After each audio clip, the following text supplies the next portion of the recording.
السلام عليكم ورحمة الله وبركاته. الحمد لله وكفى وعلى عباده الذين اصطفى. أما بعد، قال الله سبحانه وتعالى في كلامه القديم: يا أيها الذين آمنوا أطيعوا الله وأطيعوا الرسول إلى آخر الآية. آمنا بالله صدق الله مولانا العظيم. சங்கைக்கும் மிகுந்த மரியாதைக்கும் உரித்தான மேலான பெரியோர்களே, பாசத்திற்குரிய சகோதரர்களே, அருமை நாயகம் ஸல்லல்லாஹு அலைஹி வஸல்லம் அவர்களின் நற்பாக்கியங்கள் நிறைந்த உம்மத்துமார்களே, கண்மணி நாயகம் ஸல்லல்லாஹு அலைஹி வஸல்லம் அவர்கள் தங்களுடைய காலத்திற்கு பின்னால் என்னென்ன நடைபெறும் என்பதை அல்லாஹுவின் அறிவுறுத்தலின்படி சஹாபாக்களுக்கு அவர்கள் எடுத்து சொன்னார்கள். இப்படி இப்படி நடக்கும், இன்னென்ன குழப்பங்கள் வரும், இன்னென்ன வெற்றிகள் கிடைக்கும் என்று இரண்டையுமே, இந்த உம்மத்திற்கு ஏற்படக்கூடிய பிளஸ் அண்ட் மைனஸ், ஏற்ற இறக்கங்கள் இரண்டையும் எடுத்துரைத்தார்கள். சஹாபாக்களுக்கு பல கட்டங்களில் வெற்றிகள் சம்பந்தப்பட்ட நற்செய்திகளை சொன்னார்கள். அதுபோல பல கட்டங்களில் சோதனைகள் வரும், அதில் இன்னென்ன மாதிரி எல்லாம் சோதனைகள் வரும் என்று அவர்களுக்கு எச்சரிக்கையும் செய்தார்கள். காரணம், நாம இறுதி உம்மத்து என்பதனால் இனிமேல் ஒரு உம்மத்து வரப்போவதில்லை. இந்த உம்மத்தின் மீதுதான் கியாமத்து நிகழும்.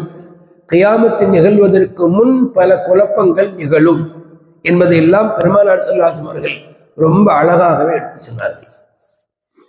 அதுல ஒரு தடவை சொன்னாங்க நபி ஸல்லல்லாஹு அலைஹி வஸல்லம் சஹாபாக்கள்கிட்ட, நீங்கள் கூடிய விரைவில் ஒரு நாட்டை வெற்றி கொள்வீர்கள். மிஸ்ர் எனும் நாட்டை நீங்கள் வெற்றி கொள்வீர்கள். அதற்கு இன்னைக்கு பேரு ஈஜிப்ட் என்று சொல்லுவோம். நீங்கள் கூடிய விரைவில் மிஸ்ரை வெற்றி கொள்வீர்கள். அங்கே கீராத் என்கிற வார்த்தையை அங்கே பயன்படுத்தப்படும். அப்படி நீங்கள் வெற்றி கொண்டால் அந்த ஊர் மக்களிடத்தில், அந்த நாட்டு மக்களிடத்தில் நீங்கள் நல்ல முறையில் நடந்து கொள்ளுங்கள் அப்படின்னு சொன்னார். ஃபைதா ஃபதஅ்துமுஹா ஃபஅஹ்சினு இலா அஹ்லிஹா, நீங்கள் அந்த நாட்டை வெற்றி கொண்டால் அந்த நாட்டு மக்களிடம் நீங்கள் நல்ல முறையில் நடந்து கொள்ளுங்கள். ஏனெனில் ஃபஇன்ன லஹும் ஃபீஹா, உங்களுக்கு அந்த நாட்டிலே இருக்கிறது இரண்டு சம்பந்தம், ஒன்று ரஹீமன், மற்றொன்று சிஹ்ரன். உங்களுடைய சொந்தம் அங்கே இருக்கிறது, உங்களுடைய இரத்த பந்தம் அங்கே இருக்கிறது, உங்களுடைய திருமண பந்தமும் அங்கே இருக்கிறது. ரெண்டு வகையான சொந்தம் அந்த நாட்டில் இருப்பதால் நான் சொல்வது அரபு மக்களுக்கு ரெண்டு வகையான பந்தமும் சொந்தமும் அந்த மிஸ்ரிலே இருப்பதால் பெருமானார் ஸல்லல்லாஹு அலைஹி வஸல்லம் சொன்னார்கள், நீங்கள் அந்த நாட்டை வெற்றி கண்டால் அந்த நாட்டு மக்களிடத்தில் கரடுமுரடாக நடந்து கொள்ளாதீர்கள், ரொம்ப சாஃப்டாக, ரொம்ப உபகாரமாக நடந்து கொள்ளுங்கள் அப்படின்னு சொன்னார். என்ன இரத்த சொந்தம் அப்படின்னா, அரபுகள் எல்லோருமே ஹஜ்ரத் இஸ்மாயில் அலைஹிஸ்ஸலாத்துடைய சந்ததிகள். அரபுகள் எல்லோருமே மின் உல்தி இஸ்மாயில் அலைஹிஸ்ஸலாமுடைய சந்ததிகள். இஸ்மாயில் அலைஹிஸ்ஸலாத்துடைய தாயார் ஹாஜரா அம்மா மிஸ்ர் நாட்டை சார்ந்தவர்கள். அப்படின்னா உங்க தாய் வழி சொந்தம் மிஸ்ர் நாட்டில் இருக்கிறது. யாருக்கு? அரபு மக்களுக்கு. அரபுகளுக்கு உண்டான தாய் வழி சொந்தம் என்பது அது மிஸ்ர் நாட்டிலிருந்து வருகிறது. தந்தை வழி சொந்தம் வேண்டுமானால் பலஸ்தீனத்தில் இருக்கலாம், இப்ராஹிம் அலைஹிஸ்ஸலாம். ஆனால் ஹாஜரா அம்மாவுக்கு பிறந்தவர்கள் இஸ்மாயில் அலைஹிஸ்ஸலாம். இஸ்மாயில் அலைஹிஸ்ஸலாமுடைய சந்ததிகள் தான் ஒட்டுமொத்த அரபுகள். அப்படின்னா உங்களுக்கு அந்த நாட்டிலே இரத்த சொந்தம் இருக்கிறது, தாய் வழி சொந்தம் அங்கே இருக்கிறது. ஆகவே நீங்கள் உபகாரமாக நடந்து கொள்ளுங்கள். இரண்டாவதாக திருமண பந்தம். எப்படி? பெருமானார் ஸல்லல்லாஹு அலைஹி வஸல்லம் அந்த துணைவியர்களிலே ஒருவர் மாரியத்துல் கிபத்தியா, அவர்கள் அடிமை பெண்ணாக இருந்தார்கள். ஆனாலும் நாயகத்தோடு அவர்கள் ஒரு குடும்ப உறவை மேற்கொண்டு ஒரு குழந்தையை பெற்றெடுத்தார்கள். இப்ராஹிம் ரலியல்லாஹு அன்ஹு நாயகத்திற்கு ஒரு மகனார் மதீனாவில் வைத்து பிறந்தார். அவர் மிஸ்ரில் இருந்து அன்பளிப்பாக வழங்கப்பட்டவர் தான். அந்த மாரியத்துல் கிபத்தியாங்கிற அந்த அடிமை, கிபத் என்று சொன்னாலே அவனுடைய அந்த கோத்திரத்திற்கு சொல்லப்படும், கிபத்தின்னு சொல்லுவாங்க.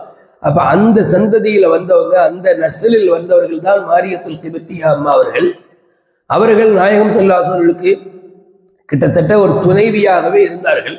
திருமணம் முடிக்கவில்லை, ஆனாலும் அடிமை பெண்ணாக வைத்திருந்தார்கள்.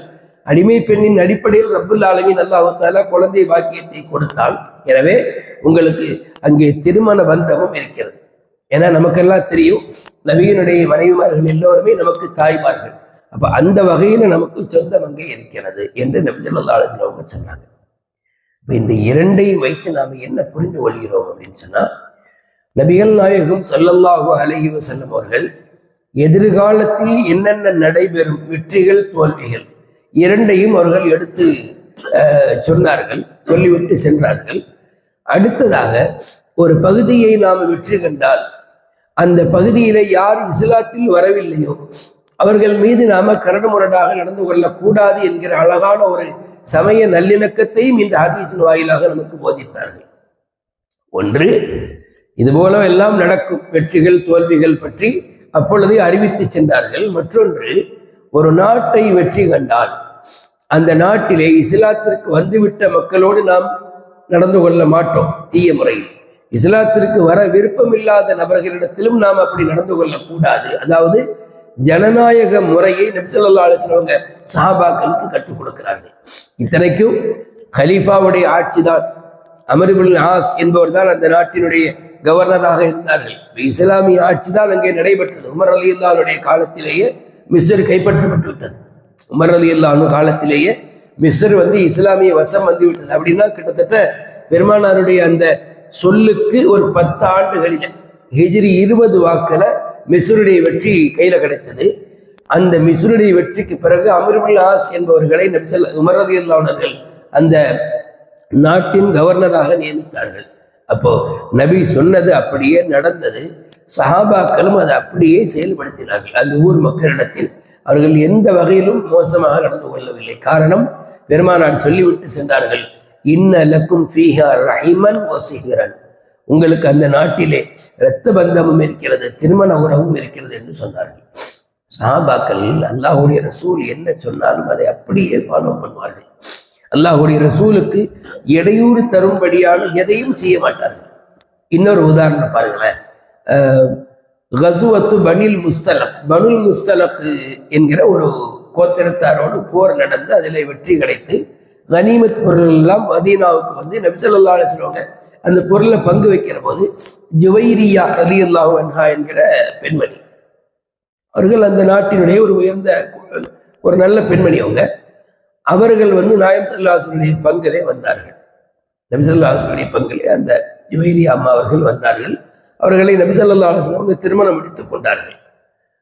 திருமணம் முடித்த பிறகு நான் இங்க என்ன சொல்ல வரேன் அப்படின்னா, நபி ஸல்லல்லாஹு அலைஹி வஸல்லம் அந்த பலதார மனங்கள், ஒன்றுக்கு மேற்பட்ட பெண்களை திருமணம் முடித்ததிலே இருக்கக்கூடிய அந்த ஒரு காரணங்கள் என்னன்னா, இந்த பெண்ணை திருமணம் முடித்ததனால் அந்த ஊர் மக்கள், அந்த பனுல் முஸ்தலக் கோத்திரத்தை சார்ந்த எத்தனை ஆண்கள் பெண்கள் சஹாபிகளிடத்தில் அடிமைகளாக கைதிகளாக, ஏன்னா கனிமத் பொருள்னா அப்படித்தானே, கனிமத் பொருள்னா என்ன, ஒரு நாட்டை வெற்றி கண்ட பிறகு அந்த நாட்டிலே கிடைக்கிற பொருள்கள், அது உயிருள்ள பொருள்களாகட்டும் உயிரற்ற பொருள்களாகட்டும், அதாவது அடிமை பெண்களாகட்டும், எல்லோருமே கைதிகளாக பணியாளர்களாக அவர்கள் பிடிக்கப்படுவார்கள். இப்போ ஜுவைரியா ரலியல்லாஹு அன்ஹாவை நபி ஸல்லல்லாஹு அலைஹி வஸல்லம் மனம் முடித்ததுனால சஹாபாக்கள் பேசிட்டாங்களாம், நாம யாரையெல்லாம் கைதியாக வச்சிருக்கிறோமோ அவங்கெல்லாம் நாயகத்தினுடைய மனைவிக்கு எந்த வகையிலாவது சொந்தமா இருப்பாங்க. ஏன்னா அவங்க பனுல் முஸ்தலக் கோத்திரத்தை சார்ந்தவங்க. யாரு? ஜுவைரியா ரலியல்லாஹு அன்ஹா அவர்கள் பனுல் முஸ்தலக் கோத்திரத்தை சார்ந்தவர்கள்.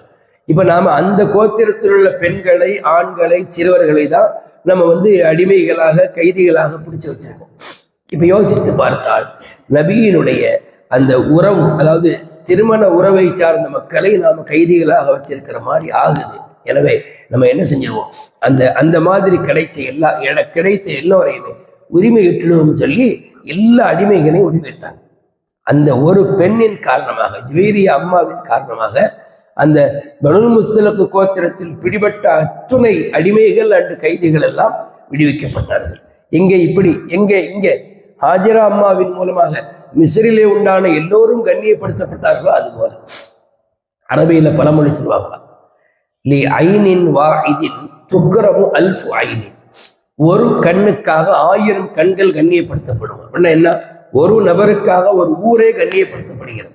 ஒரே ஒரு அம்மா, ஜுவைரியா அம்மா, அந்த அம்மாவை நபி ஸல்லல்லாஹு அலைஹி வஸல்லம் திருமணம் முடித்ததுனால அந்த கோத்திரத்தை சார்ந்த, அந்த ஊரை சார்ந்த எல்லோருமே விடுவிக்கப்பட்டார்கள் என்று சொன்னால் இதுதான் இஸ்லாம் போதிக்கிற மனித நேயம். இதுதான் இஸ்லாம் போதிக்கிற அழகான ஒரு பண்பு.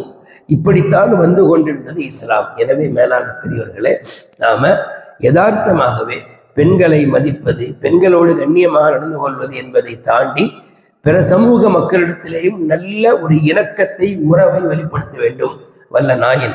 அதுபோல நற்குணமுள்ள சாலிஹீன்களில் நம்மை சேர்த்தல் புரிவானாக. ஆமீன் ஆமீன் யா ரப்பல் ஆலமீன். அஸ்ஸலாமு அலைக்கும் வரஹ்மத்துல்லாஹி வபரகாத்துஹு.